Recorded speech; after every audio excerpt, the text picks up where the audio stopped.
welcome to my channel. Okay, today I'll be talking about steps on how to buy a land in Nigeria. Okay, so before we go ahead, please subscribe to this channel and hit the like and notification button so that you can get videos like this when I upload them often. All right, so thank you. So here's the first step.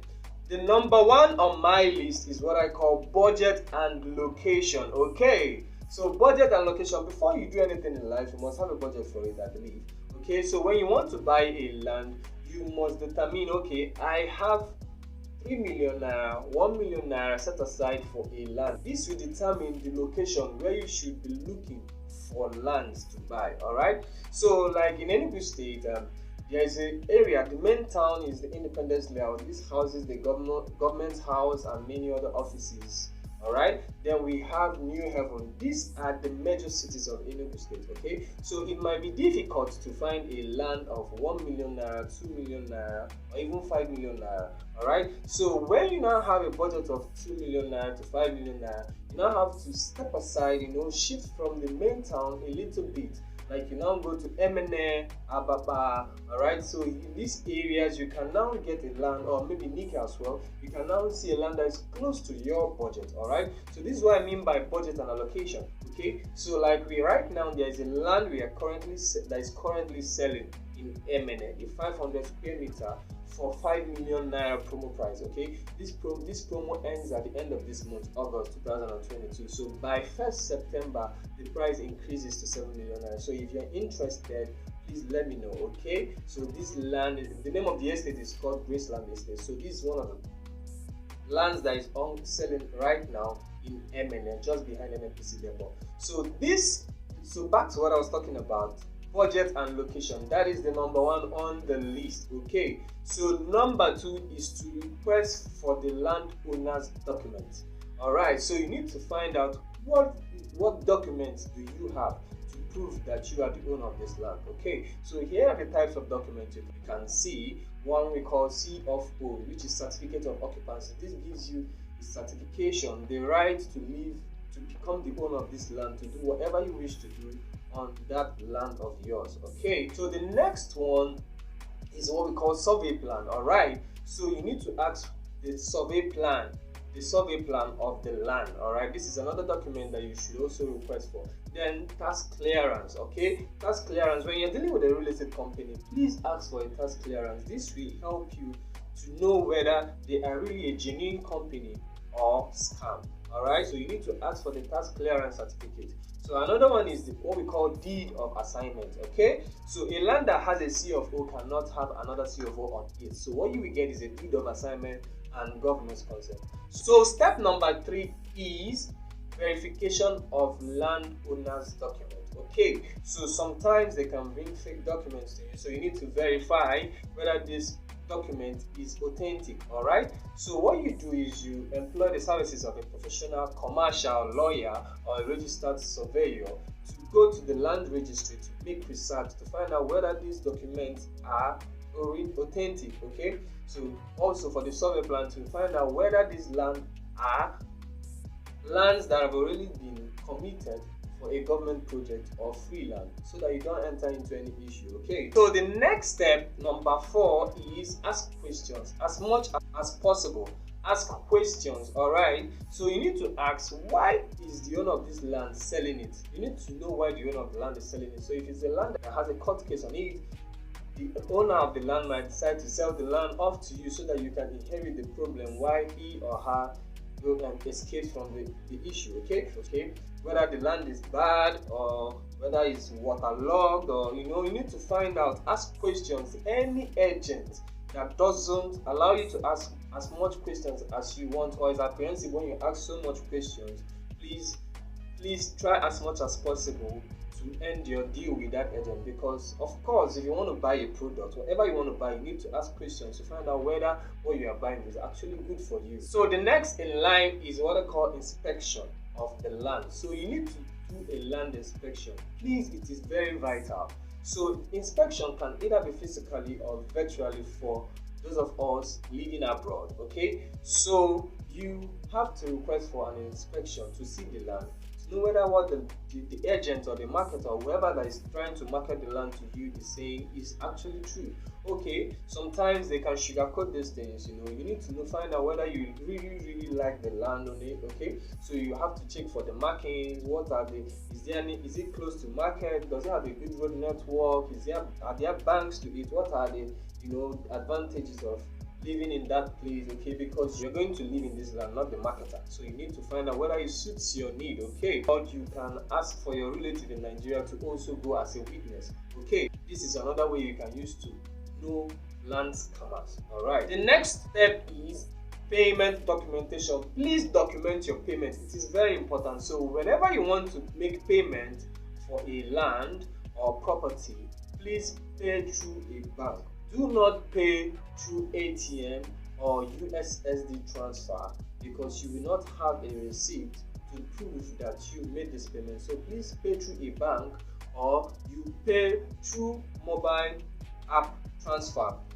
In this mobile app transfer, make sure you put the description of what you are paying in the description part of the app, whatever bank you are using. If they have that, but if they don't have that, please go through a bank, and do not pay cash. Please do not pay cash. All right, so this documentation, you need to document your payment proof, your proof of payment.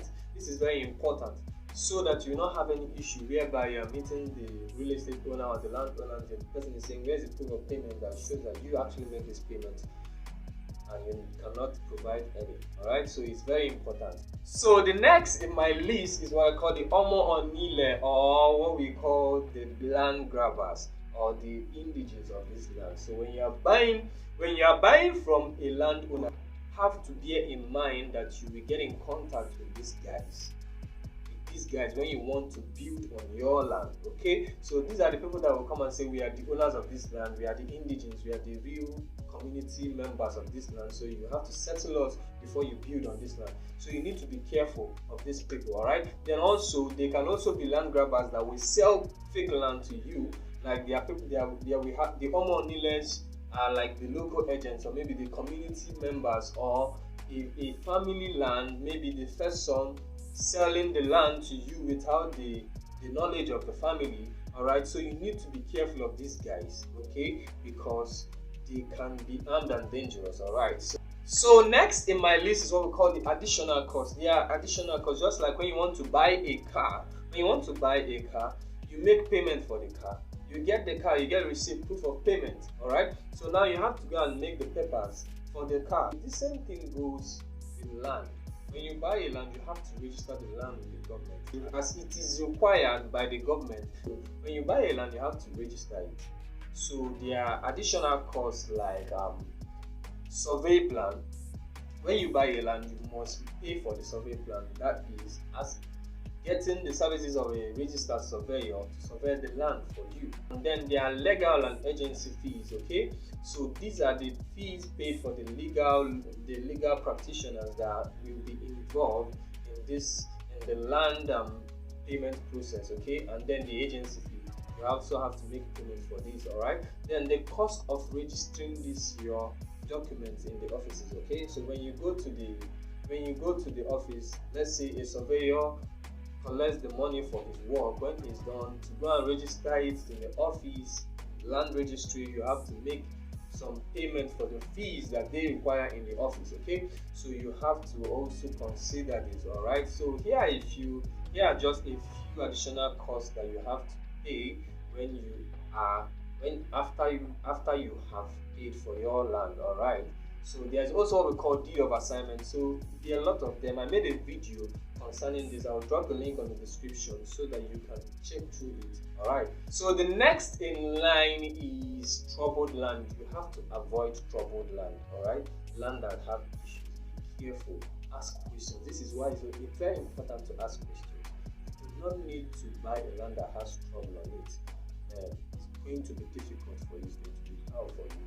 If you buy a land that has trouble on it, maybe the two communities are at war, they will always come to extort money from you for law case. All right, they say we are still going to court, so we have to contribute to pay the lawyers so that we can finish the court case and have the full ownership of the land. Maybe a particular community and another one will be dragging a particular land, and maybe you bought that land. So this is why you have to ask questions and avoid troubled land. Alright, there are many other lands that you can buy. That particular one is not the only one. There are many other lands you can buy. Okay. The last on my list is taking possession of your land. Alright, so how do you do this? You have to put, let's say, a perimeter fence, or you can plant a tree, or you can dig a well on the land, or you can even drop a heap of sand or gravel on the plot of your land. Alright, so these are the ways you can use to secure your land, take possession of your land. Alright, so if you are dealing with a real estate company, you don't need to go through this stress. Okay, the land has already been planned. When you pay for it, they allocate your land immediately for you.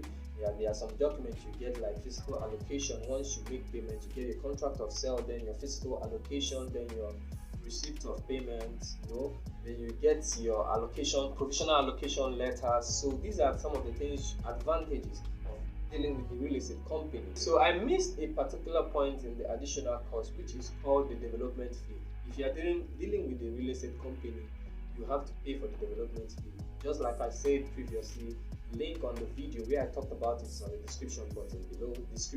So please click the link so that you can watch that video and get full knowledge about the additional cost when buying a land. Alright, so this is the steps that you can take when you want to buy a land in Nigeria. Alright, so if you got value, please click the like button and the notification button so that you will get more videos when I release them concerning real estate investment in Nigeria. Alright, so please do not fail to subscribe.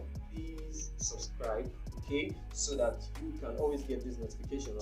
If you have any question concerning real estate investment in Nigeria, or you need guidance to buy real estate in Nigeria, feel free to call me, okay? Feel free to call me. My number is on the description button. Please feel free to call me, or you can have a WhatsApp chat with me. Alright, and also my email is also there, so you can reach me through any means which you want. Okay, thank you so much. Please do have an amazing day.